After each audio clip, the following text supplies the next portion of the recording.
Chapter 2 of the Inheritance Games. Rough day? Libby asked. My sister was 7 years older than me and way too empathetic for her own good. Or mine. I'm fine, I replied, recounting my trip to Altman's office would have only worried her. And only Mr. Yates graded my second test. There was nothing anyone can do. I changed the subject. Tips were good tonight. How good? Libby's sense of style resided somewhere between punk and goth, but personality-wise, she was the kind of eternal optimist who believed $100 tip was always just around the corner at a hole-in-the-wall diner where most entrees cost $6.99. I pressed a wad of crumpled singles into her hand. Good enough to help make rent. Libby tried to hand the money back, but I moved out of reach before she could. I'll throw this cash at you, she warned sternly. I shrugged. I'd dodge. You're impossible. Libby grudgingly put the money away, produced a muffin tin out of nowhere, and fixed me with a look. You will accept this muffin to make it up to me. Yes, ma'am. I went to take it from her outstretched hand, but then I looked past her to the counter and realized she'd baked more than muffins. There were also cupcakes. I felt my stomach plummet. Oh no, Lib.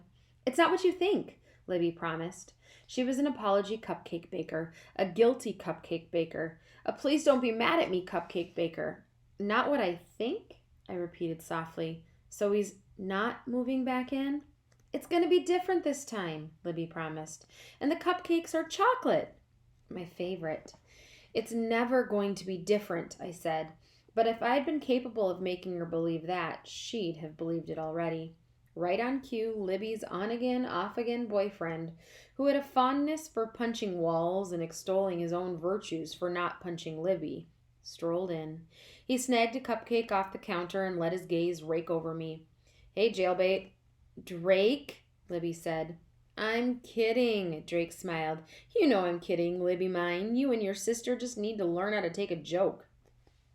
1 minute in, and he was already making us the problem. This is not healthy, I told Libby. He hadn't wanted her to take me in, and he never stopped punishing her for it. This is not your apartment, Drake shot back. Avery's my sister, Libby insisted. Half-sister, Drake corrected, and then he smiled again. Joking. He wasn't, but he also wasn't wrong.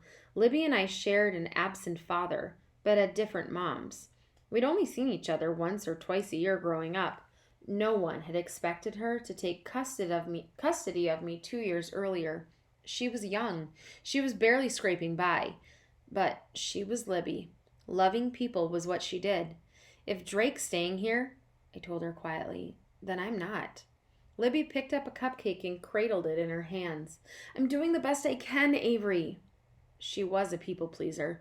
Drake liked putting her in the middle. He used me to hurt her. I couldn't just wait around for the day he stopped punching walls. If you need me, I told Libby, I'll be living in my car.